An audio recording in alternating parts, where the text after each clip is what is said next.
ஆக்சுவலா இதுதான் நம்மளோட சாஃப்ட்வேர்னுடைய ஃபர்ஸ்ட் ஸ்கிரீன். நல்லா நோட் பண்ணிக்கிங்க. எந்த ஒரு சாஃப்ட்வேர் உள்ள போகும்போதும் நமக்கு வந்து ஒரு யூசர் நேம் பாஸ்வேர்ட் வேணும். இது எதுக்காகனா அந்த சாஃப்ட்வேருக்குள்ள போறதுக்கு உண்டான ஒரு கீ மாதிரி. இந்த கீ பொறுத்தளவுக்கு இது கரெக்டா இருந்தா உள்ள போகும். நார்மலா டிஃபால்ட்டா நம்ம எல்லாத்துக்கும் கொடுத்துருக்கக்கூடியது என்னன்னா யூசர் நேம் வந்து யூசர் பாஸ்வேர்டு 123. இதை மட்டும் நோட் பண்ணிக்கிங்க. யூசர் நேம் யூசர் பாஸ்வேர்டு வந்து 123. இதுல பாத்தீங்கன்னா கீழே ஆப் அப்டேட்னு சொல்லிட்டு ஒன்று கொடுத்துருக்கோம் இல்லையா? இந்த ஆப் அப்டேட் அப்படின்னு சொல்லக்கூடியது என்ன அப்படின்னு சொல்லி சொன்னா இன்னைக்கு நான் என்ன லேட்டஸ்டா அப்டேட் பண்ணிருக்கேனோ அது உங்களுக்கு இங்க ஆட்டோமேட்டிக்கா டவுன்லோட் ஆயிக்கும் அப்படின்னு சொல்லக்கூடிய ஒரு ப்ரொவிஷன். இது பின்னாடி ஒரு பேக்ரவுண்ட் ஸ்ட்ரக்சர். இது கோடிங்ல இருந்து ரன் பண்றதுனால நான் இதை ரன் பண்ணல. உங்களுடைய இஎக்ஸில நெட் மட்டும் கனெக்ட் பண்ணிட்டு கொடுத்தீங்கன்னா இது ஆட்டோமேட்டிக்கா இந்த பழைய சாஃப்ட்வேரை க்ளோஸ் பண்ணிட்டு உங்களுக்கு உண்டான புது சாஃப்ட்வேரை உள்ள கொண்டு வந்து லோட் பண்ணி இதே மாதிரி ஸ்கிரீன்ல கொண்டு வந்து கொடுக்கும். எப்ப நீங்க ஆப் அப்டேட் பண்ணாலும் கண்ட்ரோல் பட்டன் ஒரு தடவை பிரஸ் பண்ணீங்கன்னா பக்கத்துலேயே கொரி அப்டேட்னு சொல்லிட்டு வரும். இது மட்டும் 2 தடவை கொடுக்கணும். நெட்ல இருந்து டவுன்லோட் ஆகக்கூடியது நம்மளுடைய லோக்கல் சிஸ்டத்துல வந்து விழுந்துரும். அந்த இஎக்ஸி மட்டும் மாறிடும். டேட்டா பேஸ்ல ஏதாவது ஸ்ட்ரக்சர் சேஞ்ச் பண்ணணும்னா நம்ம இதுல தான் கொடுத்துருக்கோம். இதை 2 தடவை கொடுக்கணும். இது ஏன் 2 தடவை கொடுக்க சொல்றோம் அப்படின்னு சொல்லிச்சுன்னா ஃபர்ஸ்ட் தடவை புதுசா கிரியேட் ஆகிறதெல்லாம் கிரியேட் ஆகும். 2வது தடவை அதை பேஸ் பண்ணி ஏதாவது ஆல்டர் பண்ணணும் அப்படின்னு சொல்லி சொன்னா 2வது வந்து ஆல்டர் எடுத்து.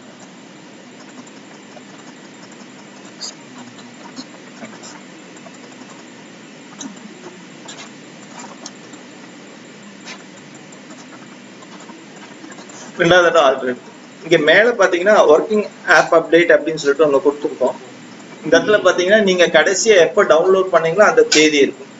ஓகேங்களா? நெட் நார்மலா கனெக்ட் பண்ணிருந்தீங்கன்னா இந்த இடத்துல சாஸ் லேட்டஸ்ட் ஆப் அப்டேட் கொடுத்துருக்கோம் இல்லையா? இது நாங்க என்னைக்கு தேதியில அப்டேட் பண்ணிருக்கோமோ அந்த தேதி இருக்கும். ரொம்ப முக்கியமான விஷயமா இருந்தா நீங்க ஆப் அப்டேட் பண்ணணும்னா இந்த இடத்துல முன்னாடியே வந்து என்ன பண்ணணும் ஒரு மெசேஜ் மாதிரி கண்ணில் காமிச்சிருக்கும். நீங்க இந்த மெசேஜ் வந்து நீங்க அப்டேட் பண்ணிக்கிங்க. இது வந்து உங்களுக்கு இன்னும் அப்டேட் ஆகாம இருக்கு, பட் இது கம்பல்சரி பண்ணணும் அப்படிங்கிற மாதிரி இருக்கும். அதாவது ரொம்ப இன்சென்டிவ் மாறுறது, வேற ஏதாவது ஸ்ட்ரக்சர் மாறுது, ரேட் சார்ட் மாறுது, அந்த மாதிரி விஷயங்கள் முக்கியமான விஷயங்கள் தான் உங்களுக்கு முன்னாடியே மெசேஜ் வந்துடும். ஓகே, அந்த மெசேஜ் கிளிக் பண்ணீங்கன்னா ஆட்டோமேட்டிக்கா உங்களுக்கு அப்டேட் வரும். இது நார்மலா யூசர் நேம் பாஸ்வேர்ட் கொடுத்துட்டு லாகின் கொடுத்தீங்கன்னா ஆக்சுவலா லாகின் ஆகும். நாம போட்டிருக்கக்கூடிய சாஃப்ட்வேர் உங்களுடைய ஒரு சொசைட்டிக்கு மட்டும் ஒர்க் பண்றது இல்லை, மல்டிபிள் சொசைட்டி ஒர்க் பண்ற மாதிரி நம்ம ப்ரொவிஷன் கொடுத்துருக்கோம். அப்படி இருந்தால் அந்த சொசைட்டி நம்பர் நம்ம என்னென்னலாம் ஆட் பண்ணிருக்கோமோ அதோட லிஸ்ட் இங்க இருக்கும். இந்த லிஸ்ட்டை பேஸ் பண்ணி நீங்க எந்த சொசைட்டிக்கு என்ட்ரி பண்ணலாம். இதுல பாத்தீங்கன்னா 2 இருக்கு, 922 ஒண்ணு இருக்கு. இதனோட இதுல ஓகே கொடுத்தீங்கன்னா மேல பாத்தீங்கன்னா குறவர் காலனின்னு வருது இல்லையா? அதே மாதிரி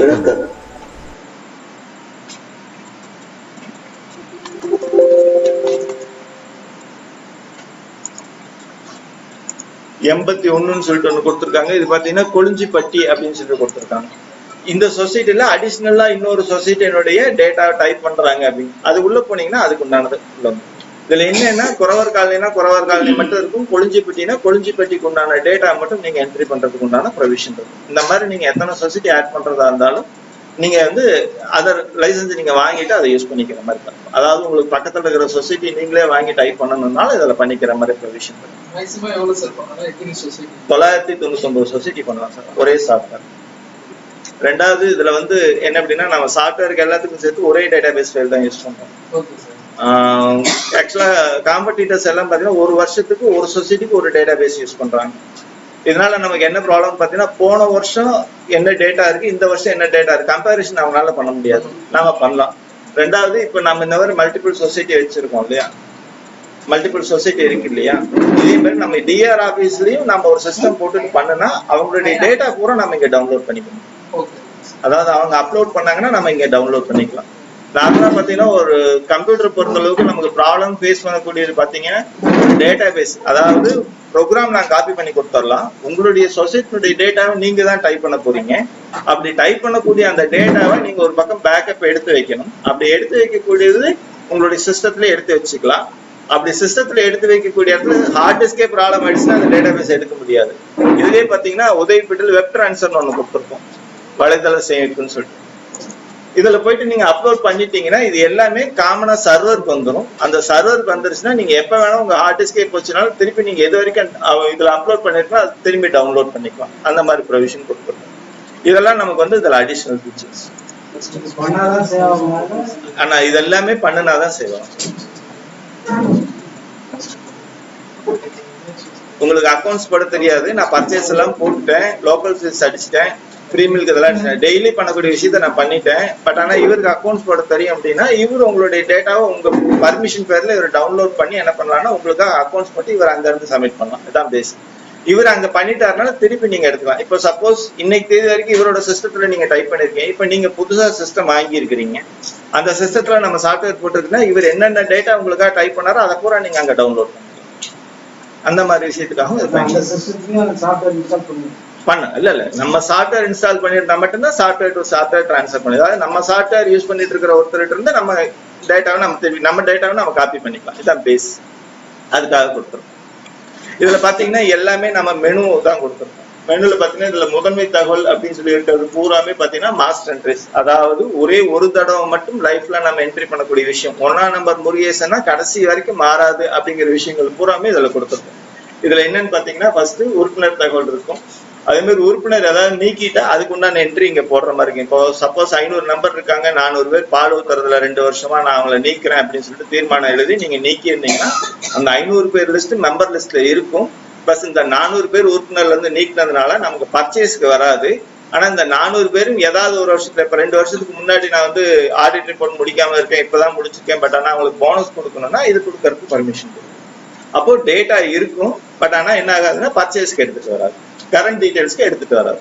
அந்த மாதிரி விஷயங்களுக்காக நம்ம வச்சு நாளைக்கு உறுப்பினர் நீக்கின நம்பர்லாம் லிஸ்ட் எடுன்னு கேட்டா எடுத்து கொடுக்கலாம். அதுல ஆண் எவ்வளவு, பெண் எவ்வளவு, பிசி எவ்வளவு, எம்பிசி எவ்வளவு, இந்த மாதிரி என்ன கேட்டகரி கேட்டாலும் நம்ம அதில் எடுத்து கொடுக்கலாம். டேட்டா இருக்கு. அது மாதிரி ஒரு உறுப்பினர் தகவல் பாத்தீங்கன்னா நார்மலா என்னென்னலாம் ஆட் பண்ண முடியும் அப்படின்னு சொல்லக்கூடியது இதுல இருக்கு.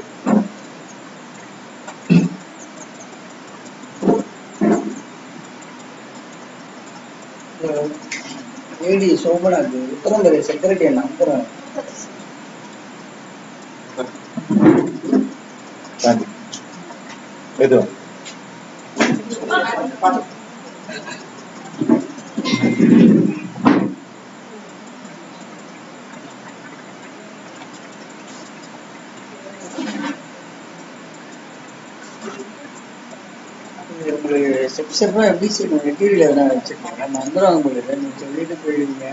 அதனாலதான் சொல்றேன், இப்ப நான் பேசுறது எல்லாமே இதுல ரெக்கார்ட் பண்ணிட்டு இருக்கேன்.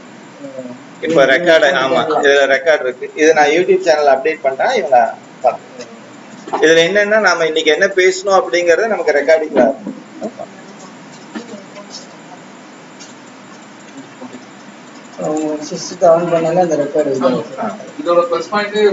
மொபைல்ல கூட பார்த்துக்கலாம். இதுல பாத்தீங்கன்னா ஒரு மெம்பர்கிட்ட நம்ம என்னென்ன டீட்டெயில் வாங்குறோம் அப்படிங்கிறது, உறுப்பினர் பேர் தமிழ்ல இருக்கும், உறுப்பினர் பேர் இங்கிலீஷ்ல இருக்கும், அதே மாதிரி பேங்க்குக்கு என்ன நேம் கொடுத்துருக்கோம் அப்படிங்கிற டீட்டெயில் இருக்கும். இவங்களுக்கு தேவையான Aadhaar card, ration card, PAN card எல்லா டீட்டெயிலுமே இதுல இருக்கும். ஒன்ஸ் நம்ம இதை வாங்கி ரெக்கார்ட் பண்ணி வச்சுட்டோம் அப்படின்னு சொல்லி சொன்னா ஆவில இருந்து கேட்கக்கூடிய போது நம்ம ஒவ்வொரு தடவையும் மெம்பரை டிஸ்டர்ப் பண்ண தேவையில்லை. இதுல இருக்கிற டேட்டா படி நம்ம இவங்களுக்கு என்ன தேவையோ நம்ம அதை கொடுத்துக்கலாம். இதுல இவங்களுடைய போட்டோவை கூட நீங்க இதுல அப்லோட் பண்ணிக்கலாம். அதுக்கு உண்டான ப்ரொவிஷனும் இதுல.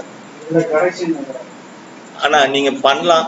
அதாவது இதை பொறுத்தளவுக்கு என்னன்னா உங்க பிரவேச புத்தகத்துல என்ன இருக்கணுமோ நீங்க இதை அடிச்சிருக்கணும். கம்ப்யூட்டர் பொறுத்தளவுக்கு எடிட்டபிள் ஆப்ஷன் அப்படிங்கிறது எல்லாத்துக்குமே இருக்கும். ஒன்ஸ் கொடுத்துட்டா கொடுத்ததுதான் அப்படின்னு நம்ம சொல்ல முடியாது. இப்ப எல்லாத்துக்குமே நான் பிசின்னு கொடுத்து நான் சேவ் பண்ணிட்டேன், அவர் எம்பிசி நான் பின்னாடி மாத்திக்கிறேன்னா நீங்க எடிட் பண்ணி மாத்திக்கலாம். அதனால ஆமா இது எல்லாத்துக்கும் எடிட் ஆப்ஷன் இருக்கு. இதுல பாத்தீங்கன்னா நம்ம ஸ்கிரீனை பொறுத்தளவுக்கு இந்த இடத்துல காமனா பாத்தீங்கன்னா பென்சில் மார்க் தெரியுதுங்களா? இந்த பென்சில் மார்க் பூராமே எடிட். எந்த நம்பருக்கு நேரா இருக்க பென்சில், இப்ப 494 உண்டான டீட்டெயில் எடிட் பண்ணா இந்த 494 முன்னாடி இருக்க பென்சில் மார்க் கொடுத்தீங்கன்னா அது எடிட் ஆகும். அதே மாதிரி இதுக்கு முன்னாடி இருக்கிற எக்ஸ் மார்க் கொடுத்தீங்கன்னா டெலீட் ஆகும். இது கான்செப்ட். இந்த மாதிரி இங்க இருக்கிறது ஆட் இருக்கு, புதுசா ஆட் பண்ணணும்னா இங்க போய் ஆட் பண்ணிக்கலாம். இது எல்லா ஸ்கிரீன்லயும் இது காமனா இருக்கும். ஓகேங்களா? அதே மாதிரி மெம்பர் நம்பருக்கு மட்டும் என்ன பண்ணலாம்னா மெம்பர் நம்பர் மட்டும் நான் உங்களுக்கு ஆட் பண்ணி கொடுத்தேன். 500 பேர்னா 500 பேர் ஆட் பண்ணி கொடுப்பேன். பால் ஊத்துறவங்க மெம்பர் லிஸ்ட் மட்டும் இதுல ஆட் பண்ணி கொடுத்துருப்போம். ஓகேங்களா? சப்போஸ் உங்க பிரவேச புத்தகத்தில் இருக்க எல்லாத்தையும் ஆட் பண்ணா இது கீழே நீங்க எல்லா நேமும் டைப் பண்ணிட்டு கீழே இடத்துல அப்டேட் ஆல் மெம்பர் நேம்ஸ் இருக்கு இல்லையா, அதை கிளிக் பண்ணீங்கன்னா மேல நீங்க என்னென்னலாம் டைப் பண்ணீங்களோ அது எல்லாத்துக்கும் எல்லா ரெக்கார்டுக்கும் ஒட்டுக்கா அப்டேட் ஆயிடும். ஓகேங்களா? இது என்ன ஒவ்வொருத்தரையா நீங்க எடிட் பண்ணி சேவ் பண்ண வேண்டாங்கிறதுனால இங்க எல்லாத்தையும் நீங்க இங்கேயே டைப் பண்ணிக்கிங்க. பண்ணி முடிச்சுட்டு நீங்க இந்த இடத்துல என்ன வேணா டைப் பண்ணிக்கலாம். பண்ணிட்டு இந்த அப்டேட் ஆல் மெம்பர் நேம்ஸ் கொடுத்தீங்கன்னா ஆட்டோமேட்டிக்கா நீங்க என்னென்ன சேஞ்சஸ் பண்ணீங்களோ எல்லா மெம்பருக்கும் அந்தந்த சேஞ்சஸ் அது பண்ணி கொடுக்கும். இதான் பேஸ். எல்லா மெம்பருக்கும் ஜெனரலான விஷயம் தான். ஜெனரலான விஷயம். இது என்னன்னா நம்ம பிரவேச புத்தகத்துல என்ன வச்சிருக்கிறோமோ அதுதான் இது. இதுல இன்னொரு விஷயம் பாத்தீங்கன்னா, இந்த பிரவேச புத்தகத்தை பேஸ் பண்ணி கமிஷனர் ரிப்போர்ட்ல பார்த்தோம்னா முதல் ரிப்போர்ட் நம்பர் அட்மிஷன் புக்கம் தான் கொடுத்துருப்பாங்க. இதுல இந்த மேல காமன் ரிப்போர்ட்ங்கிற கிளிக் பண்ணா கமிஷனர் கேட்டிருக்கக்கூடிய 17 ரிப்போர்ட் நம்ம இங்க லிஸ்ட் பண்ணிருக்கோம். இதுல எந்த ரிப்போர்ட் வேணுமோ அந்த ரிப்போர்ட்டை கிளிக் பண்ணிட்டு வியூ கொடுத்தீங்கன்னா அந்த ரிப்போர்ட்டுக்கு உண்டான ஃபார்மேட் உங்களுக்கு ஆஸ் பர் கவர்மெண்ட்ல என்ன கேட்கறாங்களோ அவங்க என்ன ஃபார்மேட்ல கொடுத்துருக்காங்களோ அதே ஃபார்மேட்ல இங்க இருக்கு.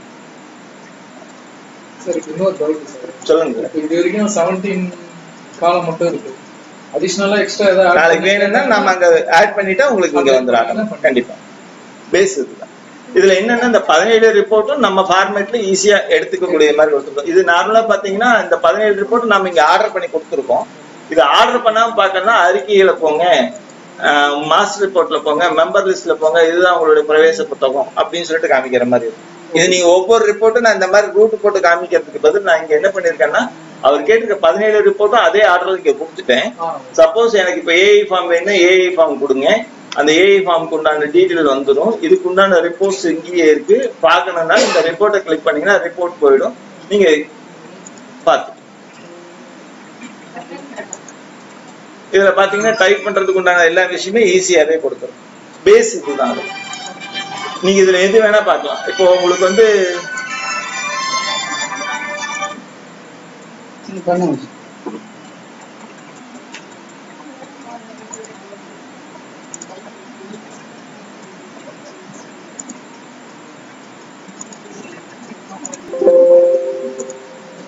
அந்த பக்கம் சைடா சார், கோயம்புத்தூர் சைடு பார்க்கலாம் சார் சொசைட்டியாக. இதுங்களா சார்? இது வந்து கொளிஞ்சிப்பட்டிங்கிறது திண்டுக்கல் ஏரியா சார்.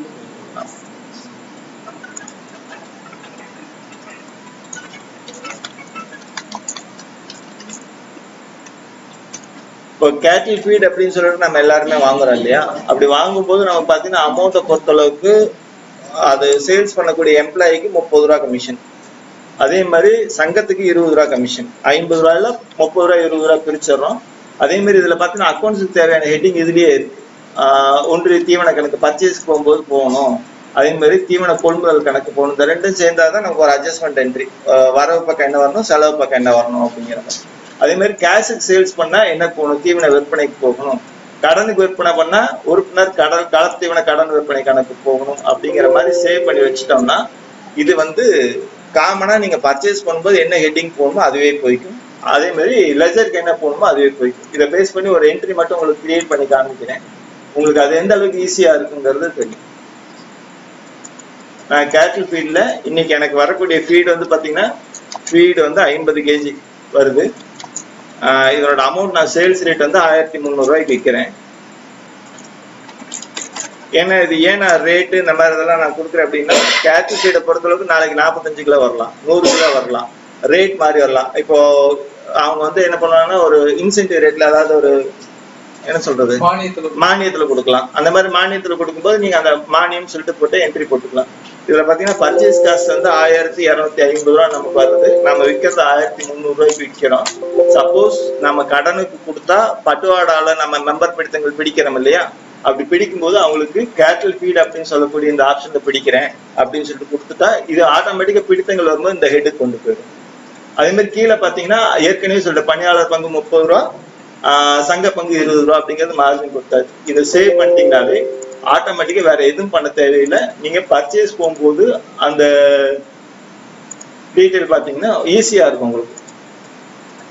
இன்னைக்கு ஒரு 10 மூட்டை நமக்கு வருது அப்படின்னா உங்க பர்ச்சேஸ் பில்லுல ஒரு நம்பர் கொடுத்துருப்பாங்களா, ஒரு டிசி கொடுத்துருந்தாலும் சரி இல்ல பில்லு கொடுத்துருந்தாலும் சரி, அதுல ஒரு நம்பர் வந்துருக்கு. நான் அதுல வந்து 123 ஒரு நம்பர் கொடுக்குறேன். இன்னைக்கு தேதியில எனக்கு வந்து 5666 அப்படிங்கிற ஒரு வண்டியில எனக்கு வந்திருக்கு, டெல்லிக்கு வந்திருக்கு. ஆவின்ல பர்ச்சேஸ் பண்ணியிருக்கேன். கேட்டில் ஃபீடு 1300 ரூபா ரேட் இருக்கிறது எனக்கு பர்ச்சேஸ் பண்ணும்போது 1250 ரூபா அதுவே எடுத்துக்குது. 10 மூட்டை எனக்கு வந்திருக்கு. சரிங்களா? அதை பேஸ் பண்ணி அவங்க எதுவும் டிஸ்கவுண்ட் கொடுக்கல. இதுதான் உங்க பில்லுல வந்திருக்கக்கூடிய அமௌண்ட். இதை நீங்க சேவ் பண்ணீங்கன்னாவே இதுவே ஆட்டோமேட்டிக்கா அக்கௌண்ட்ஸ்க்கு எடுத்துக்கும், ஸ்டாக் நோட்டுக்கு எடுத்துக்கும். அதே மாதிரி உங்களுக்கு கமிஷனர் கொடுத்துருக்க 17வது ரிப்போர்ட் 16வது ரிப்போர்ட் பாத்தீங்கன்னா உங்களுக்கு கமிஷன் ஸ்டேட்மெண்ட் என்ன, பணியாளர்களுக்கு என்ன, இதுக்கு என்ன, அந்த மாதிரி எல்லாத்துக்குமே அதுவே எடுத்துக்கிற மாதிரி இருக்கும். பர்ச்சேஸ் பொறுத்தளவுக்கு கமிஷன் ரிப்போர்ட்டுக்கு போகாது, ஆனா சேல்ஸுக்கு கமிஷன் ரிப்போர்ட் போகும். இப்ப நம்ம போட்டிருக்க இந்த ஒரு என்ட்ரி பாத்தீங்கன்னா டே புக்ல கரண்ட் டேட் 20ஆம் தேதியா,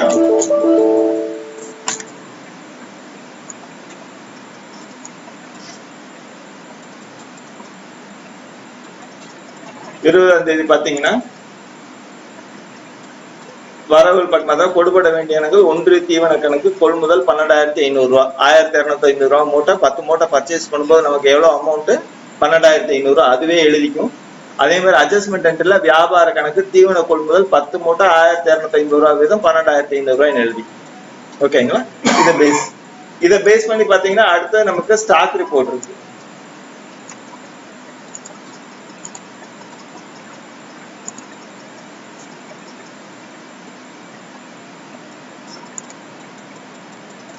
ஸ்டாக் ரிப்போர்ட்ல பாத்தீங்கன்னா 1 நாள்ல எனக்கு ஓப்பனிங் பேலன்ஸ் எதுவும் கிடையாது. பட் 20 நாள்ல எனக்கு 10 மூட்டை உள்ள வந்திருக்கு, எனக்கு 10 மூட்டை ஸ்டாக் இருக்கு. இதுவும் ஆட்டோமேட்டிக்கா கணக்குல எழுதி. புரிஞ்சுதா? நம்ம என்ட்ரி போட்டது என்னது 10 மூட்டை பர்ச்சேஸ் பண்றதுக்கு உண்டான பில்லு மட்டும் தான் என்ட்ரி போட்டிருக்கோம். அது அக்கௌண்ட்ஸ் என்ட்ரி அதுவே போட்டுக்குச்சு. அதே மாதிரி நமக்கு ஸ்டாக் நோட்டுக்கு அதுவே எழுதிக்குச்சு. சரிங்களா? இப்ப நான் இந்த மூட்டையை நான் சேல்ஸ் பண்றேன் அப்படின்னா மெம்பருக்கு சேல்ஸ் பண்றேன் அப்படின்னு சொல்லி சொன்னா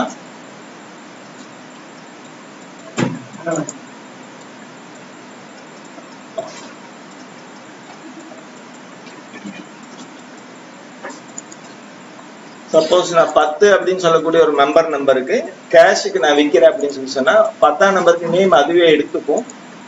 கேட்டில் ஃபீடு நான் 50 கிலோ மூட்டை ஒரு மூட்டை விற்கிறேன் அப்படின்னு சொல்லி சொன்னா இந்த ஒரு மூட்டைக்கு உண்டான பில்லு நீங்க சேவ் பண்ணீங்கன்னா சேவ் ஆயிடும். அடுத்தது அவங்களுக்கு பிரிண்ட் அவுட் வேணுமான்னு கேட்கும். எஸ்ன்னு கொடுத்தீங்கன்னா பிரிண்டர் கனெக்ட் பண்ணீங்கன்னா ஆட்டோமேட்டிக்கா அவங்களுக்கு ஒரு ஸ்லிப் பிரிண்ட் ஆயிடும்.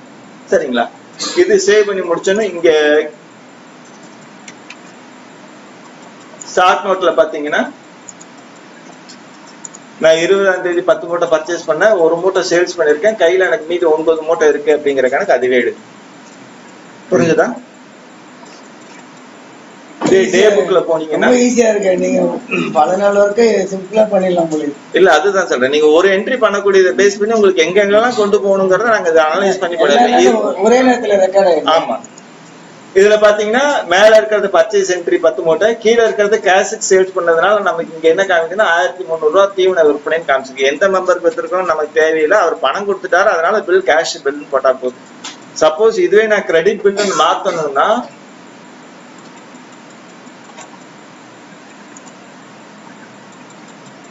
இதை எடிட் பண்ணி நான் கிரெடிட் பில்னு மாத்திட்டேன் அப்படின்னா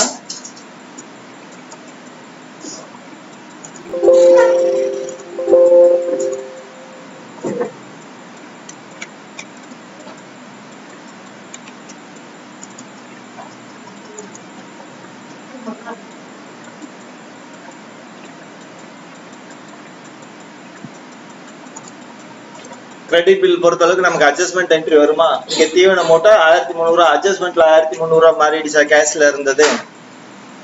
இங்க பாத்தீங்கன்னா வரவேண்டிய இனங்கள் உறுப்பினர் கலப்பு தீவன கடன் விற்பனை கணக்கு உறுப்பினர் எண் 10 கடன் விற்பனை 1,300 ரூபாய் என்பது. இதை விட தெளிவா ஒரு அக்கௌண்ட்ஸ் நம்ம எழுத முடியாது. பேசிக் புரிஞ்சுதா உங்களுக்கு? நீங்க கேஷுக்கு வித்திருந்தீங்கன்னா இங்க கேஷ் பேலன்ஸ்ல ஆட் ஆயிருக்கும். கிரெடிட்டுக்கு வித்திருந்தீங்கன்னா ஆட்டோமேட்டிக் அட்ஜஸ்ட்மெண்ட் இவர் என்னைக்கு பணம் கொடுக்குறாரோ அன்னைக்கு நீங்க இதை வரவு வச்சீங்கன்னா ஆட்டோமேட்டிக்கா வரவு பேஸ் பண்ணா நீங்க எப்படி இருந்தாலும் மெம்பர்ல பேமெண்ட் கொடுக்கும்போது பிடிப்பீங்க இல்லையா? கொடுக்கும்போது ஆட்டோமேட்டிக்கா இவர் தான் அது குறிச்சு.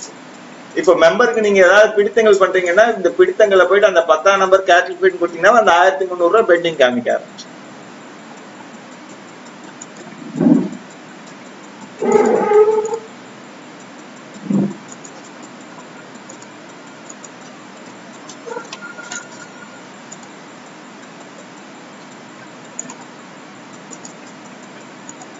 இதுல இந்த பட்டுவாடா காலம் பதிவேற்றம்னு ஒண்ணு இருக்கு, இது அவசியம் பண்ணுங்க. இது ஒவ்வொரு பட்டுவாடாவும் எனக்கு இந்த தேதியில இருந்து இந்த தேதி வரைக்கும் நான் கேஷ் பேமெண்ட் பேங்க் பேமெண்ட் அப்படின்னு சொல்லி கொடுக்குற மாதிரி இருக்கும். இதுல இவங்க எதுவும் கிரியேட் பண்ணாம இருக்காங்க. நான் இன்னைக்கு தேதி வரைக்கும் அதாவது 20ஆம் தேதி வரைக்கும் 1 நாள்ல இருந்து 20ஆம் தேதி வரைக்கும் நான் ஒரு பேமெண்ட் கொடுக்கறதா பேங்க் பேமெண்ட் கொடுக்கறதா நான் ஒரு என்ட்ரி போட்டிருக்கேன். ஏன்னா இது ஒவ்வொரு வாரத்துக்கு 10 நாளைக்கு ஒரு தடவை போகணும், ஒரு சீக்கிரம் சொல்லி கொடுக்கணுங்கிறதுக்காக நான் அதை ஒப்டாட்லா கொடுக்குறேன்.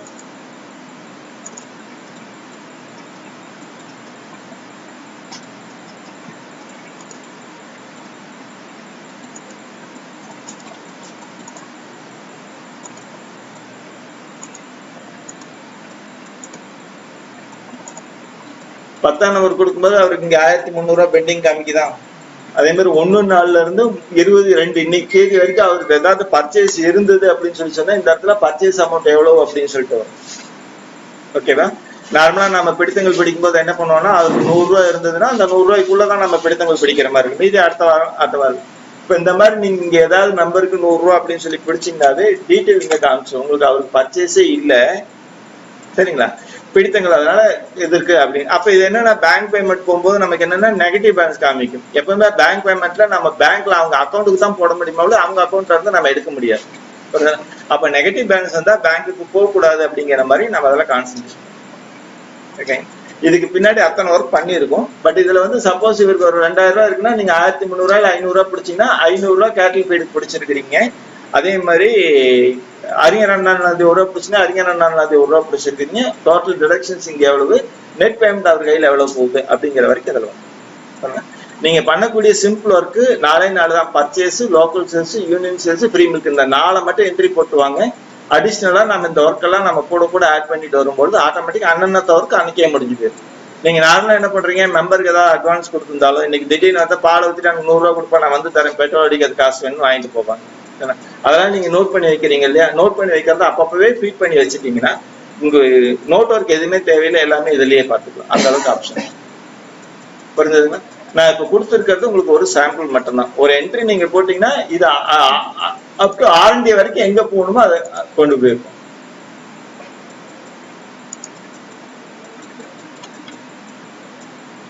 தினசரி பே ரேட்ல என்னென்னலாம் விழுகுதோ அது ஆட்டோமேட்டிக்கா R&D வரைக்கும் நமக்கு வந்துடும். இதுதான் பேஸ். சைட்ல கம்பெனில போட்டோம்னா இப்போ இந்த தீர்மானம் தவிர மற்ற எல்லாமே இதுலயே பண்ணிடலாம். கண்டிப்பா நீங்க போட்டிருக்கிற R&D பைசா வித்தியாசம் இல்லாம இங்க தாடியா, சரிங்களா? ஆடிட்டருக்கு இதுதான் மெயின். இதை பேஸ் பண்ணி தான் உங்களுடைய டோட்டல் அக்கௌண்ட்ஸ்மே அவங்க வெரிஃபை பண்ணுவாங்க. இதை பேஸ் பண்ணி தான் அவங்க பேலன்ஸ் ஷீட் ப்ரிப்பேர் பண்ணுவாங்க. இத்தனை விஷயங்களும் இதை பேஸ் பண்ணி தான் நடக்கும். இதை நாம சரியா கொடுத்தா ஆடிட்டர் இருந்து எந்த கேள்வியும் வராது. நாம கொடுத்துருக்கிறதுக்கு பில்லு சரியா வைக்கணும். இப்ப நான் 100 ரூபாய் பேப்பர் வாங்கியிருக்கேன்னா அந்த பேப்பர் பில் என்ன இருக்குதோ அதை வச்சுட்டு நான் பில் நம்பர் டைப் பண்ணி எனக்கு இதான் நான் பண்ணியிருக்கேன், பர்ச்சேஸ் பண்ணியிருக்கேன் காமிச்சிட்டு அந்த பில்லு தான் அவங்க ஃபர்ஸ்ட் செக் பண்ணுவாங்க. உங்க ஆடிட் ரிப்போர்ட் நீங்க GL கொடுக்குறீங்க இல்லையா, கொடுக்கறத பேஸ் பண்ணி ஒவ்வொரு அக்கௌண்ட்லயும் அந்த பில் நம்பர் எதுவும் இருக்கான்னு செக் பண்ணாங்க. அது இருக்கு அப்படின்னு சொல்லிச்சுன்னா ஆடிட் ரிப்போர்ட் பொறுத்தளவுக்கு அடுத்தது R&D தான். இந்த R&D டேலி ஆச்சுன்னா போது வேற எதுவும் தேவையில்லை. இதுல நீங்க மெயினா கவனிக்க வேண்டியது என்ன அப்படின்னா உங்களுடைய cash balance up to date கரெக்டா இருக்கான்னு பார்க்கணும். Bank balance up to date நீங்க கரெக்டா அடிச்சிருக்கலாம். பாஸ்புக்ல எடுத்து பார்த்தாலும் அதே பேலன்ஸ் இருக்கணும். உங்க கையில் இருக்கிற கேஷ் எவ்வளவு இருக்குன்னு கேட்டாலும் இதுல இருக்கிறது கரெக்டா இருக்கும். இது நீங்க வெரிஃபை பண்றீங்க. இதுல ஏதாவது ஒரு தப்பு இருந்தது அப்படின்னு சொல்லிச்சுன்னா டே புக் நீங்க ஓபன் பண்ணி பார்க்கும் பொழுது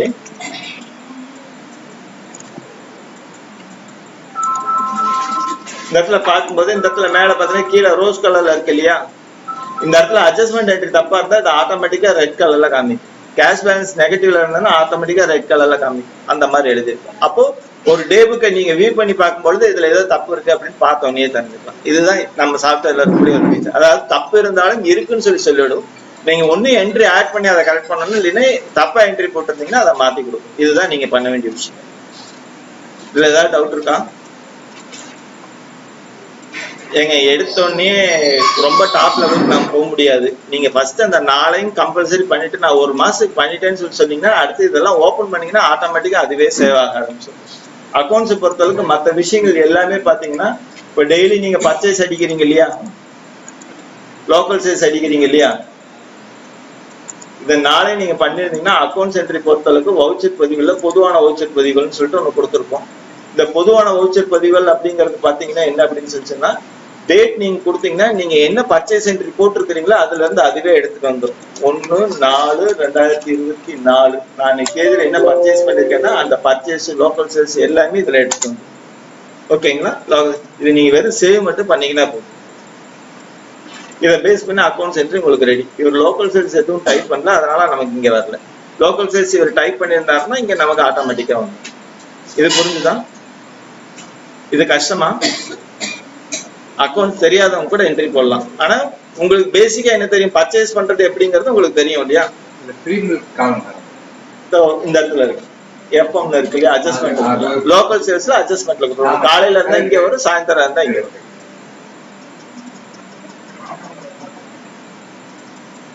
என்ன டவுட் இருந்தா கேளுங்க. அப்புறம் அவர் போன பிறகு எஸ்ஐ வந்தப்போ எதுவுமே பண்ணாம வச்சு எனக்கு தெரியலன்னு சொல்ல விடாது.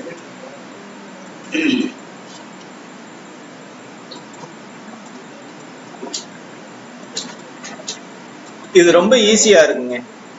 புரியுதுங்களா? நீங்க ஒத்துழைப்பு கொடுத்தா போதும், அது ஆட்டோமேட்டிக்கா நம்ம சக்சஸ் பண்ணிடலாம். இதை பொறுத்த அளவுக்கு நாங்க இவ்வளவு தூரம் கஷ்டப்பட்டு பண்ணது எல்லாமே வேலையில நீங்க என்ட்ரி போட்டு அதை சக்சஸ் பண்றீங்க பாத்தீங்களா, அப்பதான் எங்களுக்கு அது பெருமையா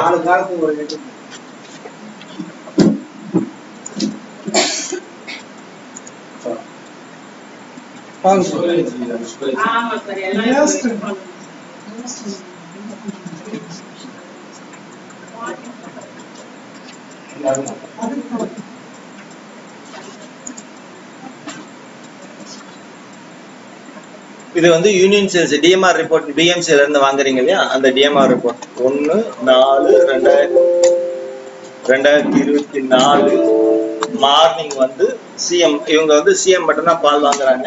ஆட்டோமேட்டிக்கா பாத்தீங்கன்னா இவங்க பர்ச்சேஸ் பண்றது என்னன்னா இங்க இருக்கு 68.1 இருக்கு.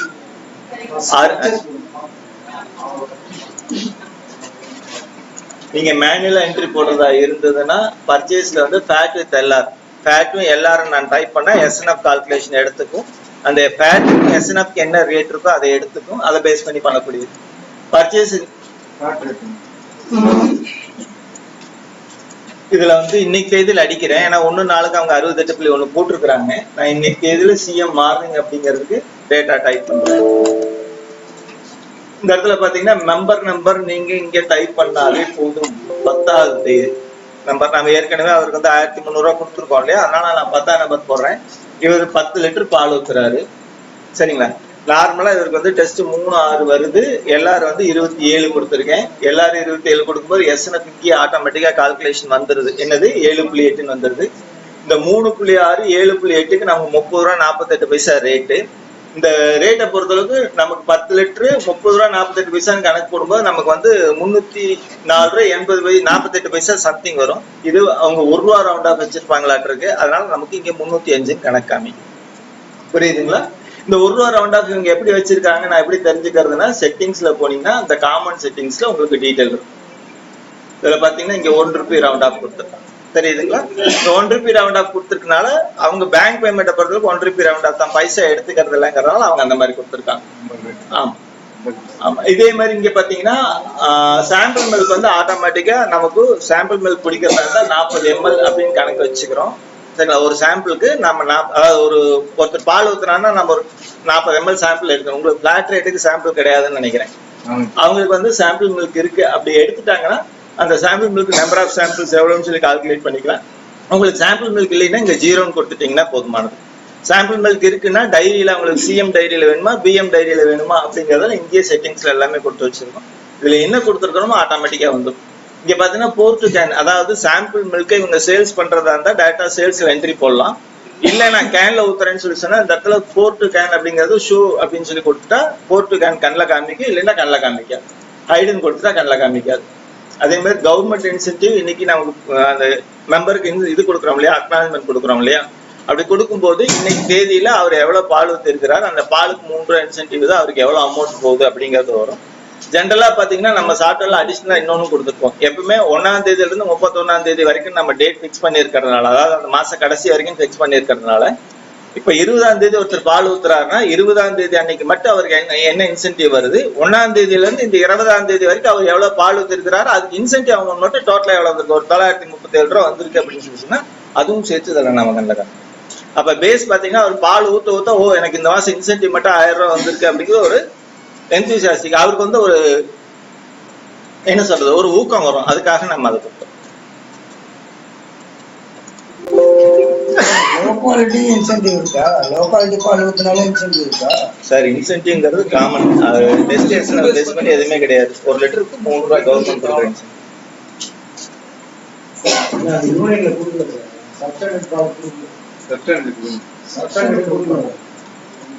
இல்ல இல்ல அவர் கேக்குறது இன்சென்டிவ் கொடுக்குறீங்களான்னு கேக்குறாரு. நோ வேல்யூ பாலுக்கு சப்ஸ்டாண்டர்ட் பாலுக்கு இல்லன்னு கேக்குறாரு சார். நீங்க கவர்மெண்ட் இன்சென்டிவ் கொடுக்கிறது 3 ரூபாய்க்கு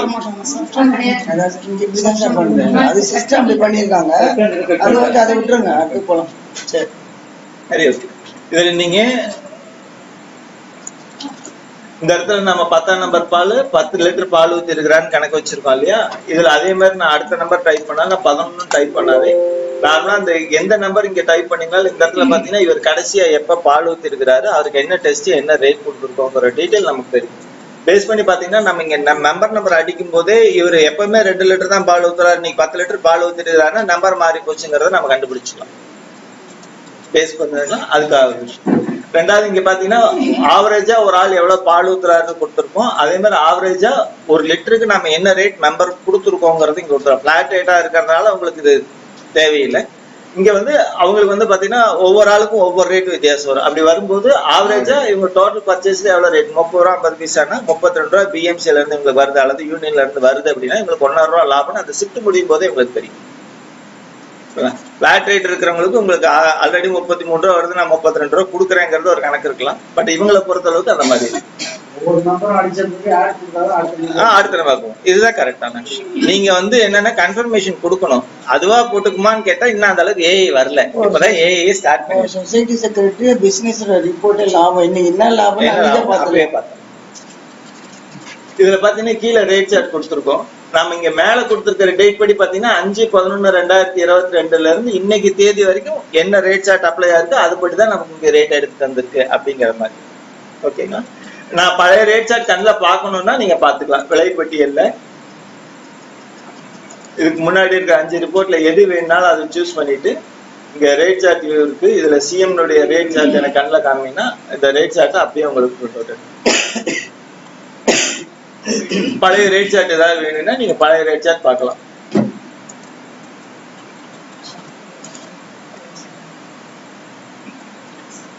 இது புரியுதுங்களா? நான் சொன்னதெல்லாம் இருக்கு. அதுல 5 வருஷத்து ரேட் சார்ட் இருக்கு. நான் 5 ரேட் சார்ட் மாதிரி இருக்கு. 5 ரேட் சார்ட் உங்களுக்கு லிஸ்ட் பண்ணி காமிக்கிறேன் இருக்கேன். இதுக்கு முன்னாடி எப்படின்னா 18-11 இருந்து 2011 இருந்து நமக்கு ரேட் சார்ட் என்ன மாறிச்சு அது பூராமே இதுல 1 2 3 4 5. நான் 2010 இருந்து இந்த சாஃப்ட்வேர் நமக்கு ரன் ஆயிட்டு இருக்கு. அதாவது இந்த வெர்ஷன்ல ரன் ஆயிட்டு இருக்கு. அதை பேஸ் பண்ணி பாத்தீங்கன்னா நமக்கு 2011 இருந்து எல்லா ரேட் சார்ட்டும் நமக்கு நான் வேணா அடுத்த ஸ்டெப் பண்ணலாம். நான் ஃபர்ஸ்ட் பண்ணும்போது என்னன்னா அப் டு டைரி ரிப்போர்ட் வரைக்கும் தான் என்னோட சாஃப்ட்வேர் இருந்தது. நான் சொல்றது 2000க்கு முன்னாடி. ஓகேங்களா? அதுக்கப்புறம் வந்து என்ன பண்ணாங்கன்னா அக்கௌண்ட்ஸ் போடுறதுக்கு தமிழ்ல மாத்துறதுக்காக கொடுக்கணும். அதுக்கப்புறம் இந்த வெர்ஷன் 2008 இருந்தே நாங்க டெவலப் பண்ணிட்டோம். அதனால 2008 இருந்து நாங்க டெவலப் பண்ணும்போது அதனுடைய ரேட் சார்ட் என்ன இருக்குதோ அதை பேஸ் பண்ணி நாங்க முதல்ல அப்டேட் பண்ணிட்டு வந்தோம். இதான் பேஸ். இது புரிஞ்சதுங்களா? ஏதாவது தலையாட்டுங்க, இல்லைன்னா ஆமா இல்லைன்னு சொல்லுங்க. எனக்கு ஒன்றும் புரியல. ஆமா, சினிமா பாக்குற மாதிரி கம்பெனியே உட்காந்துட்டு இருக்காதீங்க. சிரிப்பு வந்தா சிரிக்கணும். சரியா? நான் ஒன்னே யோசனை பண்றாங்க, இதெல்லாம் நம்ம பண்ண சொசைட்டி பால் ஊத்துறோம் இல்ல இதுல ஒண்ணு இல்லைங்க. 1008 கேள்வி கேட்பானா அவனுக்கு பதில் சொல்ற மாதிரி பாக்குறாங்க. எந்த பதில் சொல்றதா இருந்தாலும் நமக்கு டாக்குமெண்டேஷன் வேணுங்க. ஒருத்தன் எலெக்ஷன் 10 வருஷத்துக்கு நான் 300 லிட்டர் பால் ஊத்திக்கலாம் 110 நாள் நான் பால் ஊத்திருக்கேன், நீ ஏன் என்ன ஓட்டு போட கேட்கல, நான் என்ன ஏன் எலெக்ஷன்ல நிக்கலன்னு கேட்டா இதப்பா நீ இதான் ரெக்கார்ட், நீ பால் ஊத்துன லிஸ்ட் எங்கிட்ட இருக்கு, நீ இதை வச்சுக்கோ, நீ இதை வச்சு பார்த்துட்டு வந்து சொல்லு, நீ சொல்றது உண்மையா இல்லையான்னு சொல்லி சொன்னா கம்மனு போயிடுவான். சரியா? நான் பார்த்து சொல்றேன்னு ஒரு வாரம் எடுத்துட்டா அடுத்தது நடுவில் என்ன பண்ணுவாங்க, பேசி பேசி பிரச்சனை பேசுவான். இதான் நடக்கும். கரெக்டா? உண்மையா இல்லையா? நாம அதுக்கெல்லாம் இடம் கொடுக்காமபடிக்கு நம்ம இதை பண்ணிடலாம். இது புரிஞ்சுதுங்களா? இது நீங்க சேவ் பண்ணீங்கன்னா எல்லாத்தையும் இது சேவ் ஆயிடும்.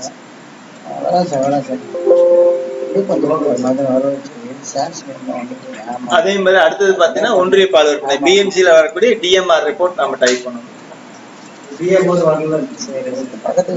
ஆனா அது வரும்போது நீங்க ஒட்டுக்கா ஒரு மாசத்துக்கு வேணாலும் டைப் பண்ணலாம். பண்ணலாம். அப்படி பண்ணும்போது ஒவ்வொரு தேதிக்கு நீங்க இங்க கொடுக்கும்போது ஆமா அது ஏன்னா ஒவ்வொரு தேதிக்கு நீங்க மாத்தி மாத்தி பண்ணும்போதுதான் அந்த ஷிஃப்ட் வைஸ் உங்களுக்கு டேலி ஆகணும். அந்த டேட்டா இருந்ததுன்னா நீங்க ஷிஃப்ட் வைஸ் கேட்டாலும் கொடுக்கலாம், டே வைஸ் கேட்டாலும் கொடுக்கலாம், வீக்லி வைஸ் கேட்டாலும் கொடுக்கலாம், வருஷம் மாசம் வைஸ் எப்படி கேட்டாலும் கொடுக்கலாம். நீங்க மாசத்துக்கு ஒரு தடவை கொடுத்தீங்கன்னா அதுக்கு கீழே இருக்கிற எந்த ரெக்கார்டுமே நாங்க கொடுக்க முடியாது.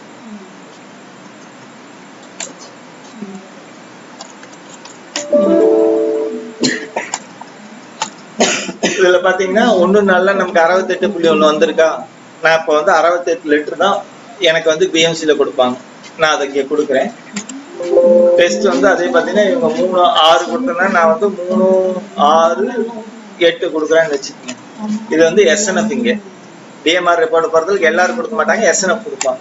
அந்த எஸ்என்எஃப்க்கு என்ன ரேட் அப்படிங்கிறது இருக்கும். இதுல யூனியன் பில்ல பொறுத்தளவுக்கு நம்ம தெரிஞ்சுக்க வேண்டிய ஒரு விஷயம் என்னன்னா, இவங்க ரவுண்ட் ஆஃப் கடைசி வரைக்கும் பண்ண மாட்டாங்க. அந்த 10வது நாள் நம்ம பேமெண்ட் கொடுக்குறாங்க பார்த்தா அன்னைக்கு தான் ரவுண்ட் ஆஃப் பண்ணுவாங்க.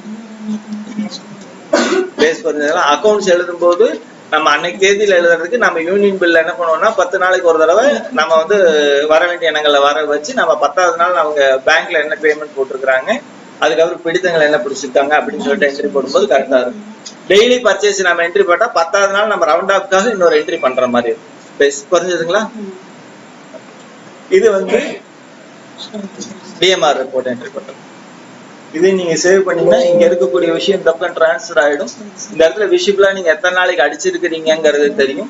சப்போஸ் நான் இந்த இடத்துல வந்து 20/2/2025 மார்னிங் இன்னைக்கு தேதியில பாத்தீங்கன்னா நம்ம காலையில 10 லிட்டர் என்ட்ரி போட்டோமா 10ஆம் நம்பருக்கு, அது இந்த இடத்துல வந்துடும்.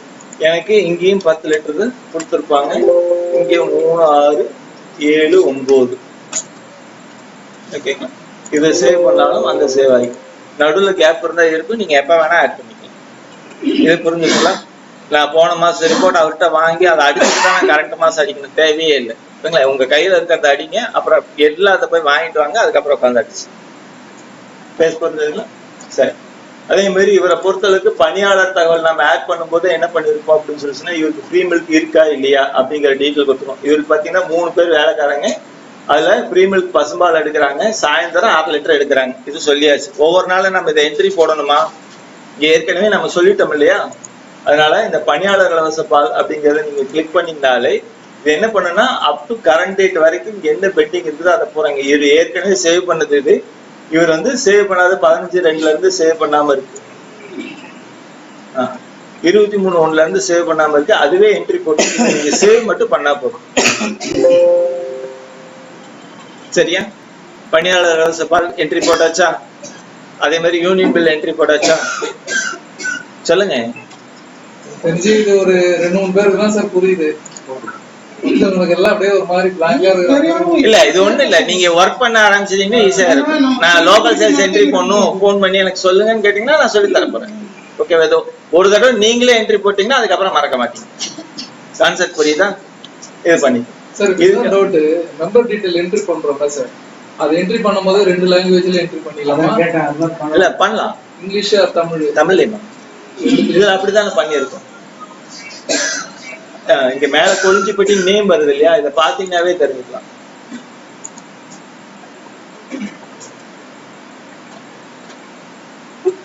மெம்பர் நேம்ங்கிறது நம்ம பேஸா நம்ம இன்ஸ்டால் பண்ணும்போது என்ன லாங்குவேஜ்ல கொடுத்துருக்கோமோ அந்த லாங்குவேஜ் இருக்கு. நம்மளுக்கு மொத்தம் பாத்தீங்கன்னா இங்கிலீஷ் தமிழ் 2 லாங்குவேஜ்ல எடுத்துக்கிற மாதிரி கொடுத்துருக்கோம். அதே மாதிரி இங்கிலீஷ் ஃபாண்ட் வந்து காமனா பாத்தீங்கன்னா ஏரியில் அடிச்சாலும்னா வேற எந்த ஃபாண்ட்ல அடிச்சாலும் லெட்டர்ஸ் ஒரே மாதிரி தான் வரும். ஆனா தமிழ் லெட்டர் இங்க ஏன்னு அடிச்சா அங்க யான் தான் விழும். சரிங்களா? அது ஒரு சில தமிழ் ஃபாண்ட்ல தான் யா விழுகும், இன்னொன்னுல கான் விழுகும். இந்த மாதிரி வித்தியாசம் இருக்கு தமிழ் ஃபாண்ட்டை பொறுத்தளவுக்கு. இது வந்து ஆக்சுவலா கீபோர்டுடைய லே அவுட் மாறும். ஓகேங்களா? அதனால இதுல பாத்தீங்கன்னா மொத்த தமிழ் ஃபாண்ட்டை மட்டுமே 3 கொடுத்துருக்கோம். TAU பரண்டர்னு சொல்லிட்டு ஒரு ஃபாண்ட் கொடுத்துருக்கோம். இதுல வந்து நீங்க ரமேஷ் இங்கிலீஷ்ல அடிச்சீங்கன்னா ரமேஷ் தமிழ்ல விழுகும். சரிங்களா? அதே மாதிரி கூகுள் இன்புட் டூல்ஸ் கொடுத்துருக்கோம். கூகுள் இன்புட் டூல்ஸ் பொறுத்தளவுக்கு நீங்க தமிழ்ல அடிச்சீங்கனாலும் சரி, இங்கிலீஷ்ல அடிச்சீங்கனாலும் சரி, அது அப்படியே விழுகும். அமாம் அப்படிங்கிறது இங்கிலீஷ்லயும், சோப்புங்கிறது தமிழ்லயும் அடிக்கலாம் நீங்க, அந்த மாதிரி விழுகும். இதே மாதிரி பாமினி ஃபாண்ட்டை கொடுத்துருக்கோம், பாமினி ஃபாண்ட்ல அடிக்கலாம். அதே மாதிரி இப்போ ரீசெண்டா கேட்டிருக்கக்கூடிய ஃபாண்ட் வந்து ஆமா, இதுல தமிழ் ஃபாண்ட் மட்டுமே ஒரு 4-5 இருக்கு. அந்த ஃபாண்ட்டை நீங்க சூஸ் பண்ணீங்கன்னா அதே ஃபாண்ட் தான் எல்லாத்துக்குமே.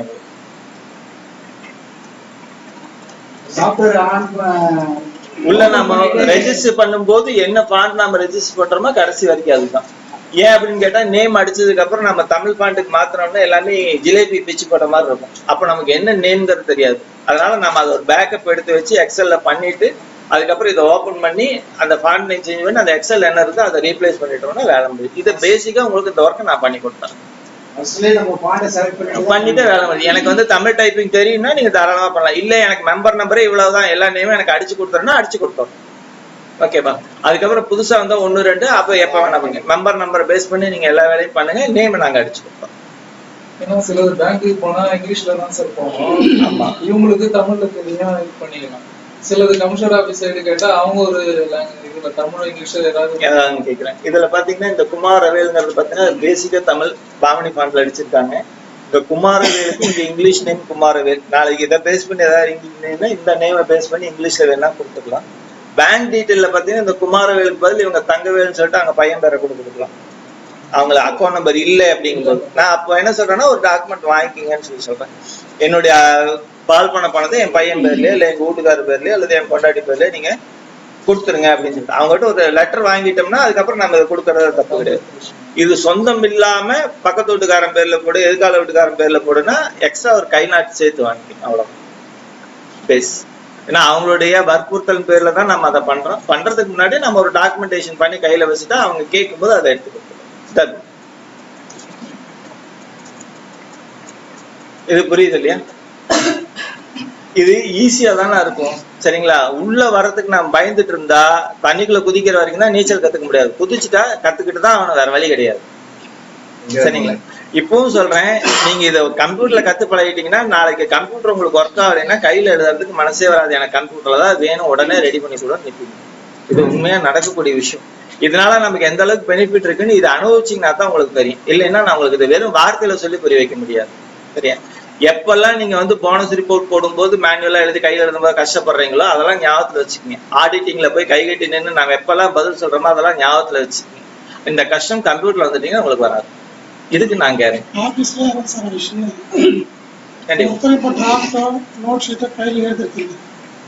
இல்ல நிஜமா இது வந்து சிஸ்டம் பண்ணிட்டா ஈஸியா இருக்கும், வேற ஒண்ணும் இல்லை. இல்லை நேற்று பஸ்ல போனீங்கன்னா 10 ரூபா கொடுப்பான ஒரே சண்டையா ஒருத்தன் ஏன் காலு போயிட்டு வச்சு அவன் அவ்வளோதான் சார் இவ்வளோ கொடுத்துல நானே சார் அதெல்லாம் கிடையாது நீ பண்ணுன்றான் கண்டக்டர். அவன் வச்சு இப்படி பண்ணி போட்டு போடுறான். காலைல பெட்டி கடையில 2 ரூபாய்க்கு கூட நீங்க ஜிபேல ஸ்கிராச் பண்ண போயிட்டு அதெல்லாம் கண்டுக்கிறதே கிடையாது. இல்ல அது என்னன்னா நாட்டு நடப்புல எல்லாருமே இன்னைக்கு வேஸ்டியில் இருந்து பேண்ட்டுக்கு மாறிட்டாங்க. கரெக்டா? அடுத்த நாளைக்கு வேற ஏதாவது ஸ்டைல் மாறினாலும் நாம அதுக்கு தகுந்த மாதிரி அடாப்ட் ஆகிக்கிறோம் இல்லையா?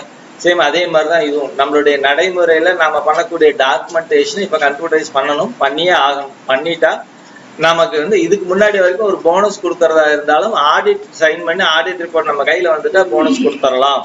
ஆனா இப்ப ஆடிட்டர் கையெழுத்து பட்டா பத்தாது, இங்க நமக்கு வந்து இதுக்குன்னு சொல்லிட்டு கூட்டுறவுத்துறை ஒண்ணு அமைச்சிருக்காங்க.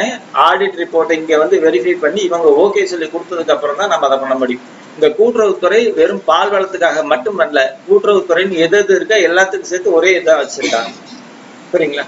இங்க அந்த ஒரே செக்ஷன்ல எல்லாத்தினுடைய இதுவும் வரும்போது அவங்களுக்கு அக்கௌண்ட்ஸ் எல்லாம் கம்ப்யூட்டரைஸ்டு இருந்தாதான் எங்களுக்கு கரெக்டா இல்லைன்னா ஒத்து வராது அப்படின்னு சொல்லி சொல்றாங்க. இப்ப அவங்களுடைய வேண்டுதல் பேர் தான் எல்லாத்தையும் இப்ப கம்ப்யூட்டரைஸ் பண்றது. இன்னும் அப்படின்னா சொல்ல போனா வீவர் சொசைட்டி எல்லாம் டிரான்சாக்ஷன் கிடையாது. டிரான்சாக்ஷன் கிடையாது சென்ஸ் நாம எதிர்பார்க்கறதுனா டெய்லி போய் உட்காரணும் வரணும் அதெல்லாம் இது கிடையாது. அவங்க திறந்து வச்சிருக்காங்க, க்ளோஸ் பண்ணிட்டு போறாங்க. பட் என்ன டிரான்சாக்ஷன் தான் அவங்க கம்ப்யூட்டரைஸ் பண்ணி கொடுக்குறாங்க, புரிஞ்சுங்களா? அதே மாதிரி நம்மளது என்னன்னா டெய்லி காலையில 5 மணிக்கு போறோம், சொந்த பந்தம் ஒரு வீட்டு விசேஷத்துக்கு போறதா இருந்தாலும் நேரங்காலம் பார்க்க முடியறதுல எல்லா வேலையும் பண்ணிட்டு இருக்கோம். ஆனா நம்ம இங்க கம்ப்யூட்டரைஸ் பண்றது கிடையாது. இதுதான் வித்தியாசம். இதை நம்ம பண்ணிட்டா நம்ம பால் வளர்த்தல் கண்டிப்பா நல்லா இருக்கும், பக்காவா இருக்கு. இன்னும் ஓப்பனா சொல்ல போனா எந்த சொசைட்டிக்கு போனாலும் சார் இதான் டேட்டா அப்படின்னு சொல்லலாம். நாளைக்கு அவர் லேப்டாப் எடுத்துட்டு வந்துட்டு ஓகே நீ கொடுத்துருக்க டேட்டா கரெக்டா எனக்கு வந்துருச்சுப்பா அப்படின்னு சொல்லி சொல்ற அளவுக்கு இது எல்லாமே டிஜிட்டலைஸ் மாறும்போது உங்களுக்கு இன்னும் ஈஸியா இருக்கும். நம்ம சாஃப்ட்வேர்ல இருந்து மெம்பருக்கு நீங்க மெசேஜ் அனுப்புறதுக்கு ப்ரொவிஷன் இருக்கு, ஓகேங்களா? இது வந்து வெப் எஸ்எம்எஸ் சொல்லி சொல்லக்கூடியது. இது அடிஷனல் பைசா வரும். இப்ப வேண்டாம், உங்களுக்கு எப்ப தேவையோ அதை யூஸ் பண்ணுங்க. அதுவும் நம்ம சாஃப்ட்வேர்ல இருக்கு, ஓகேங்களா? நீங்க அக்னாலஜ்மெண்ட் அப்படின்னு சொல்லி கொடுக்கறது பேப்பர்ல தான் கொடுக்கணுங்கிறது கிடையாது, மெசேஜாவும் கொடுக்க முடியும், சரிங்களா? ஒரு மெசேஜுக்கு மினிமம் 30 பைசா கணக்கு வரும். ஒரு 2000 ரூபாய்க்கு மெசேஜ் வாங்கினீங்கனாலும் கிட்டத்தட்ட ஒரு 7000-8000 மெசேஜுக்கு மேல வரும். அது கிட்டத்தட்ட உங்களுக்கு வருஷத்துக்கே செலவு சரியாகும், ஓகேங்களா? டிவைடட் பை 12 போடும்போது உங்களுக்கு ரேட் அது பாத்தீங்கன்னா 133 ரூபா அவ்வளவுதான் ஒரு மாசம். அதனால அது பெரிய செலவா தெரியாது. அதுவும் ட்ரை பண்ணி பாருங்க, ஃபியூச்சர்ல அது உங்களுக்கு பெஸ்டா இருக்கும். அடுத்த ஸ்டேஜ் நாம போறதுக்கு கரெக்டா இருக்கும். இப்போ அவன் பால் ஊத்துனான்னா அடுத்த வீட்டுக்கு போறதுக்குள்ள மெசேஜ் போயிடும், கரெக்டுங்களா? ஸ்லிப் நாம கொடுத்தா கூட அவர் கிழிச்சு போட்டு போயிடுவாரு. வீட்டுல போய் அந்த அம்மா சண்டைக்கு வரும், ஏங்க பால் ஊத்துனாரா இல்லையா, பணம் வாங்கிட்டு போனாரா இல்லையா அப்படின்னு. இங்க என்னன்னா அவர் அட்வான்ஸ் வாங்கினாலும் சரி, அதே மாதிரி பால் ஊத்திட்டு போனாலும் சரி, அந்த வீட்டுக்காரம்மாவுக்கு மெசேஜ் போகும். அப்படி பண்ணலாம். ஏன்னா நம்ம கையில ஆப்ஷன் இருக்கும்போது நம்ம அதை யூஸ் பண்ண முடியும், ஓகேங்களா? டெய்லி நம்ம அவங்க வீட்டுக்காரமாட்ட போயிட்டு இன்னைக்கு உங்க வீட்டுக்காரர் 100 ரூபாய் கடன் வாங்கிட்டு போயிருக்கிறாருப்பா, 10 ரூபாய்க்கு பால் வாங்கிட்டு போயிருக்கு, இதெல்லாம் நம்ம சொல்லிட்டு இருக்கணுங்கிற அவசியம் கிடையாது. மெசேஜ் அனுப்பிச்சிட்டா அதை அனுப்பிச்சிட்டா பாத்துக்கோ, அவ்வளவுதான் வேலை முடிஞ்சு, ஓகேங்களா? ஒரு சில விஷயங்கள் நம்ம இதெல்லாம் பண்ணும்போது கொஞ்சம் அட்வான்ஸ்டா பிராக்டிகலா உங்களுக்கு அது எவ்வளவு பெரிய விஷயங்கள் தெரியும். ஏன்னா நீங்க கஸ்டமரோட டைரக்டா இன்டராக்ட் பண்ணிட்டு இருக்கீங்க இல்லையா? டெய்லி பால் ஊற்றும் போது சும்மா நல்லா இருக்கிறீங்களான்னு கேட்கறவங்க 4 பேர் இருந்தா ஏன் இப்படி பண்றீங்கன்னு கேட்கறது 4 பேர் இருக்கதான் செய்வாங்க இல்லையா? அந்த மாதிரி ஆளுகள் எல்லாத்தையும் சமாளிக்கணும்னா நம்ம பக்காவா டாக்குமெண்ட் வச்சிருந்தா தான் அவன் கேட்கற கேள்விக்கு மற்றதுக்கு எல்லாத்துக்குமே பதில் சொல்ல முடியும். கரெக்டா இல்லையா? இப்போ ஒரு அனலைசர்ல நம்ம டெஸ்ட் போட்டு நமக்கு இல்லை, ஒரு அனலைசர்ல டெஸ்ட் போட்டு வாங்குறதா இருந்தா எல்லாரும் பால் ஊத்துறாங்க, நாங்க கொஞ்சம் தண்ணி ஊத்திட்டு வந்தா என்ன தெரியவா போகுது அப்படின்னு நினைக்கக்கூடிய ஆளுங்க இருக்காங்க. உண்மையை சொல்ல போனா 1 லிட்டர் பால் கறந்ததுக்கு அப்புறம் என்ன பண்ணுவாங்கன்னா அந்த பாத்திரத்தை அந்த யானத்தை வந்து கழுவி அதுக்குள்ள ஊற்றுவாங்க, பாலுக்குள்ளதான் ஊற்றுவாங்க, கீழே ஊற்ற மாட்டாங்க. ஓகேவா? 1 லிட்டர் பாலுக்கு 200 ml தண்ணியை கலந்து ஊத்துனானே என்ன ஆகும்? தண்ணி தான் ஜாஸ்தி இருக்கும், 5ல் 1 பங்கு தண்ணி இருக்கும். 10 லிட்டர் பால் வாங்குறோம்னா அதே யானத்தை தான் கழுவும், அதே 200 ml தான். 10 லிட்டருக்கு 200 mlங்கிறது பெருசா தெரியாது. ஆனா அந்த 1 லிட்டர் பால் ஊத்துறவன் அந்த கழுவி அதுலதான் ஊத்திட்டு வரும். அப்ப நம்ம டெஸ்ட் பண்ணி இதை பார்ப்போம், வாட்டர் பர்சன்டேஜ் 20% காமிக்கு, எப்படிப்பா ரேட் கொடுக்கறது, கவர்மெண்ட் எப்படி கொடுக்கும், இது எல்லாத்துக்கும் பொதுவானதானே அப்படின்னு பேசுறதுக்கு நமக்கு ரெக்கார்ட் இல்லைன்னா நம்ம பேச முடியாது. கரெக்டுங்களா? அவங்களையும் தப்பு சொல்றதுக்கு இல்லை, ஆனா என்னன்னா அவன் தப்பு பண்ணாம நம்ம தடுக்கலாம். எப்படி? அவன் கொண்டு எடுக்காரு பாரு, இவன் எவ்வளவு கொடுக்குறான் பாரு, அவன் 2 பேருக்கு நின்று பார்த்தானா பாரு 7-8 தான் ஒரு பர்சன்ட், நார்மலா 7% இருந்தாதான் தண்ணி இருக்குது பாரு, உன்னோட 20% நீ தண்ணி நிறைய ஊத்திட்டு வந்திருக்காங்கன்னா நாளையில இருந்து அவனை கரெக்ட் பண்ணிக்கலாம். கரெக்டா? எப்பவுமே இது நடக்கக்கூடிய விஷயம். இதை வந்து நடைமுறைக்கு நமக்கு பாசிட்டிவா எப்படி நடக்கணுமோ அதுக்கு தகுந்த மாதிரி நம்ம பேசணும். அதுக்காக நம்ம அவன்கிட்ட சண்டை போடுறதுக்காக நான் சொல்லலை, பொதுவா சொல்றேன். இந்த பார்ப்பா ரெக்கார்டு எங்கிட்ட இருக்கு, நீ எங்க வேணா போய் சொல்லு, டிஆர்ட்ட சொல்லி இதான் ரெக்கார்டு, 20% தண்ணி வரட்டு எப்படி ரேட் வரும் அப்படிங்கறது நான் தெளிவா பேசுவேன். அது அவங்ககிட்ட சண்டை போடும் போது கூட ரெக்கார்டு நம்மகிட்ட இல்ல, பாப்பா நான் நாளைக்கு பாஸ் சொல்றேன் அப்படின்னு சொன்னா தப்பாதான். ஒரு நாள் வெள்ளலாம், 2வது நாள் வெள்ளலாம், 3வது நாள் அதே மாதிரி பண்ணானா பாப்பா 3வது நாளா நீ கண்டிப்பா ரேட் பண்ற, நானாதான் உனக்கு ரேட் கொடுத்துட்டு இருக்கேன், இது உனக்கு பிரச்சனையாகும், மத்தவங்களுக்கு எல்லாத்துக்கும் தொந்தரவாகும்னால மத்தவங்களுக்கு எல்லாத்துக்கும் ரேட் குறையும் அப்படிங்கறத ஓப்பனா பேசலாம். அப்போ எல்லா மெம்பரும் உங்களுக்கு சப்போர்ட் பண்ணுவாங்க. கரெக்டா?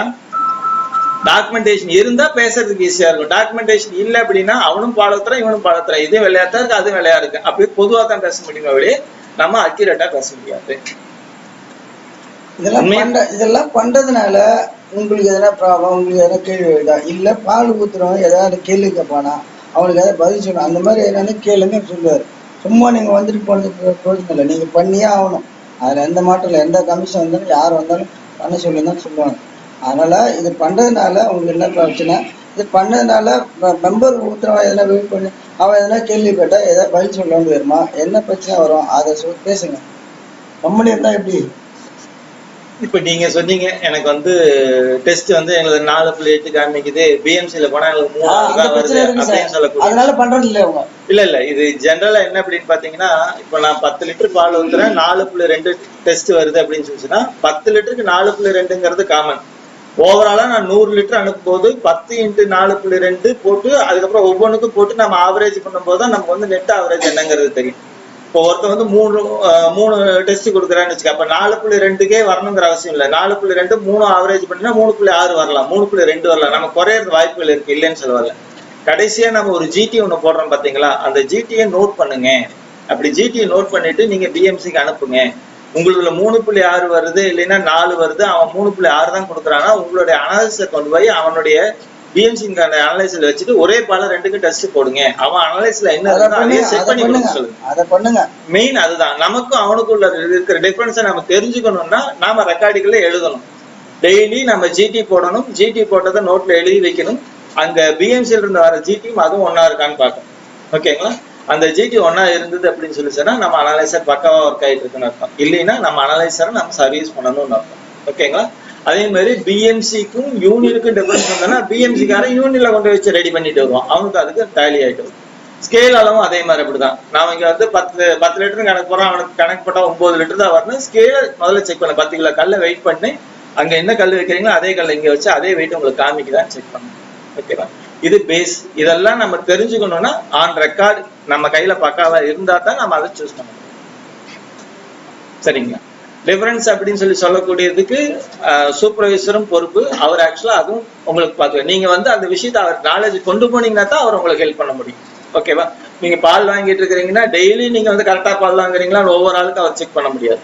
ஏதாவது பிரச்சனைன்னு வரும்போது உங்களுக்கு சப்போர்ட் பண்றதுக்கு அவங்க இருக்காங்க. அதனால நீங்க அவங்களையும் கான்டாக்ட் பண்ணிக்கி விஷயத்த டெய்லி ரெக்கார்ட் பண்ணி வச்சு அவர்கிட்ட காமிச்சிங்கன்னா தான் அவர் அதை நம்புவார். சரியா?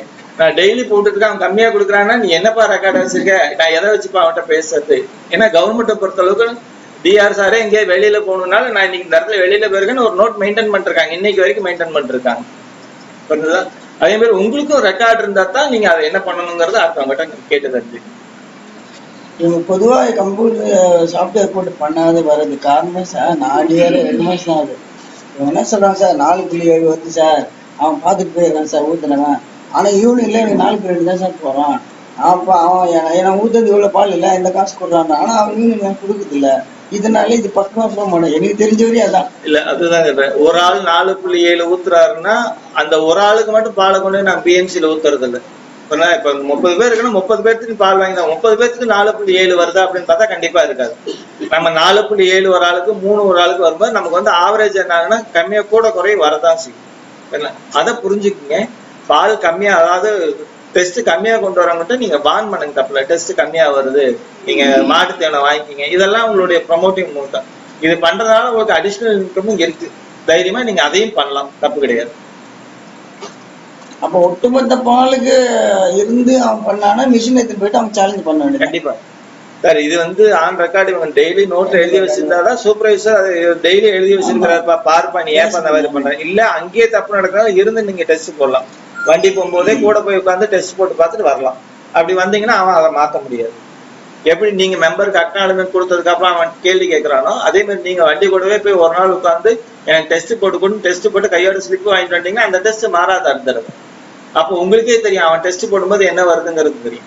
அந்த பால்லே ஒரு அளவு கொண்டு வந்து உங்க அனலைசர் டெஸ்ட் போட்டு போய்ங்க, வித்தியாசம் தான் நீங்க அங்க கொண்டு வச்சு அனலைசரை முதல்ல சேஞ்ச் பண்ணீங்கன்னா அதோட அளவு இது பண்ணிக்க, நியூட்ரலைஸ் பண்ணிக்க, அவ்வளவுதான். வேற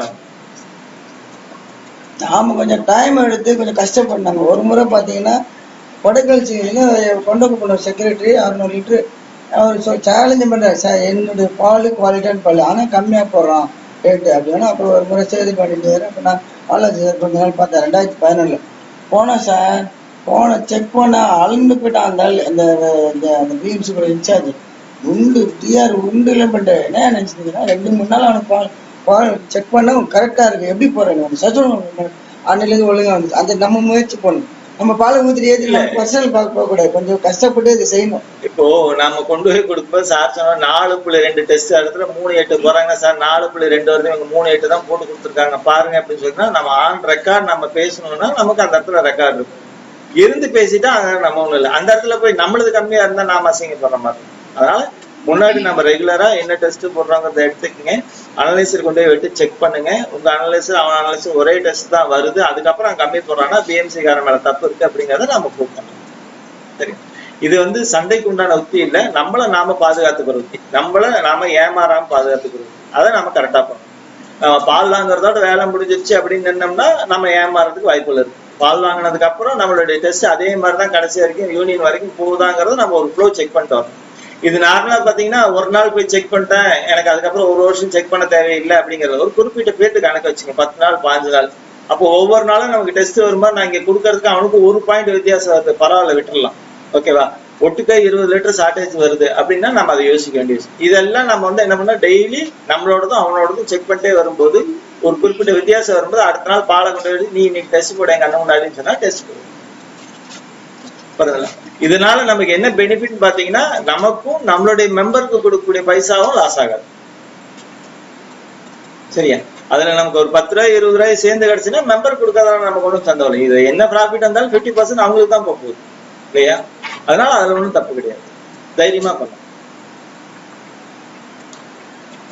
இந்த சாஃப்ட்வேர் முழுக்க நாம பிராக்டிக்கலா என்ன பண்றோமோ அதை பேஸ் பண்ணி இருக்கு. அதுக்கு உண்டான டாக்குமெண்டேஷன் நம்ம பண்ணி கொடுத்துருக்கோம், ஓகேவா. இதுல உங்களுக்கு நாளைக்கு என்ன மாறுபாடு ஏற்பட்டாலும், அதாவது இது தவிர அடுத்த அடிஷ்னலா எனக்கு இந்த ரிப்போர்ட் வேணும், இப்படி இருந்தா நல்லா இருக்கும் அப்படிங்கிற உங்க சஜஷன் இருந்தாலும் உங்களுடைய சஜஷனுக்கு தகுந்த மாதிரி நாங்க அதை ப்ரோக்ராம் பண்ணி கொடுப்போம். இது உங்களுக்கு மட்டும் பெனிஃபிட் கிடையாது, உங்களை மாதிரி இருக்கிற எல்லா பால் சொசைட்டிக்காரங்களுக்கும் பெனிஃபிட் இருக்கும், ஓகேங்களா. இப்ப நடுவில் என்னாச்சு அப்படின்னா 20 நாளைக்கு நான் பேங்க் பேமெண்ட் கொடுக்குறேன், எனக்கு 5 சப் சென்டர் இருக்கு. நான் ஒரு சப் சென்டர்ல ஒரு சொசைட்டி, அதாவது ஒரு ஷிஃப்ட்டுக்கு மட்டும் நான் அடிக்காம விட்டு நான் மெம்பர் பேமெண்ட் கொடுத்துட்டேன், அந்த ஒரு ஷிஃப்ட்டுக்கு மட்டும் நான் எப்படி கொடுக்கறது அப்படின்னு கேட்கறாங்க. அப்படி கேட்கறவங்களுக்கு நாங்க என்ன பண்ணிருக்கோம்னா அந்த ஒரு ஷிஃப்ட் மட்டும் தனியா ஏதாவது ஒரு டேட்ல போட்டு நம்ம அந்த டேட்டுக்கு மட்டும் பேமெண்ட் கொடுக்குற மாதிரி திருப்பி கொடுத்துருக்கோம். இல்லைன்னா சில சமயம் கையில பேமெண்ட் கொடுத்துருக்காங்க. அந்த மாதிரி தப்பு வரக்கூடாது அப்படிங்கிறதுக்காக இந்த அறிக்கைகள்ல பட்டுவாடா அறிக்கையில பேங்க் பேமெண்ட் அப்படிங்கறதுல நீங்க என்ன தேதி கொடுக்குறீங்களோ அந்த தேதிக்கு உண்டான பேமெண்ட்டுக்கு இங்க செக் என்ட்ரிஸ்ன்னு சொல்லிட்டு ஒன்று கொடுத்துருக்கோம். இது நார்மலா ஒவ்வொரு சப் சென்டருக்கும் ஒவ்வொரு மெயின் சென்டருக்கும் அந்த 1ஆம் தேதியில இருந்து அவங்க கொடுத்துருக்க அந்த தேதி வரைக்கும் டேட் கிட்டத்தட்ட ஒரு வருஷத்துக்கு உண்டான டேட்டா இருக்கு. அதனால இது கொஞ்சம் ஸ்லோவா இருக்கு. இதுல எல்லா டேட்டுக்கும் நீங்க ஷிஃப்ட் என்ட்ரி போட்டிருக்கிறீங்களா அப்படிங்கறத செக் பண்றதுக்கு ஒரு ப்ரொவிஷன் கொடுத்துருக்கோம்.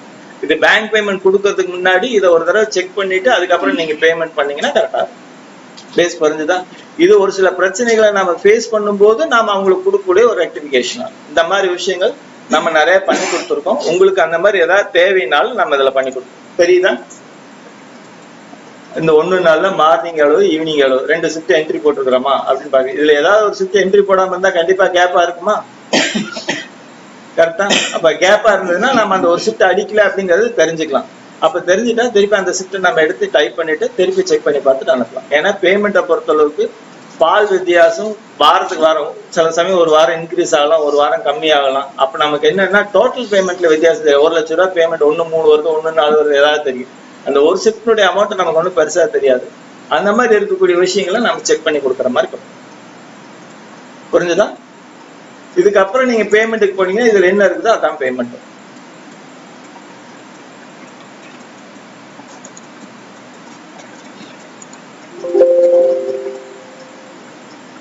இதுல அறிஞர் அண்ணானால அதுவே பிடிச்சிருக்கிறதா வருது. இதுக்கு பேஸ் பண்ணி உங்களுக்கு ஆட்டோமேட்டிக்கா ரிப்போர்ட் ஜென்ரேட் ஆகிற மாதிரி இருக்கும்.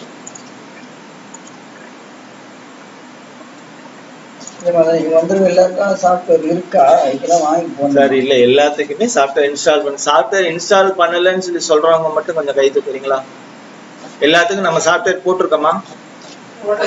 நம்ம சாஃப்ட்வேர் மட்டும் தான் போட்டிருக்கோம். வேற சாஃப்ட்வேர் காரங்க யாராவது இருக்கிறீங்க? நான் எதுவும் கோவமா பேசலையே உங்ககிட்ட. பேமெண்ட்ல வந்துச்சு சார் எல்லாருக்கும்? இல்ல, கரெக்ட்.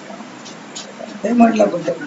அதான் இன்னைக்கு கிளாஸ் டெமோ எடுத்துட்டு பேமெண்ட்லாம் கொடுத்துருங்க. நம்ம காசு கொடுப்பாரு. சொசைட்டில ப்ராஃபிட்ல இருக்க போது நீங்க எல்லாத்தையும் ஓச்சிருக்கு. டிஆர் பர்மிஷன் தர போறாரு. எஸ்ஐ கண்டிப்பா இல்ல ஒண்ணும் இல்ல. நான் ஜிஎஸ்டி பில்லே தரேன்.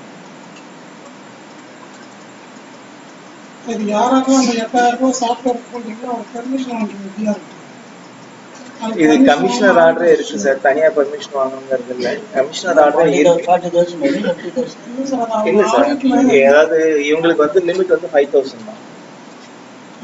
ரெக்கார்டு கட் பண்ணி. ஆமா, ரெக்கார்டு கட் பண்ணி. ஓடு இல்லாததுனால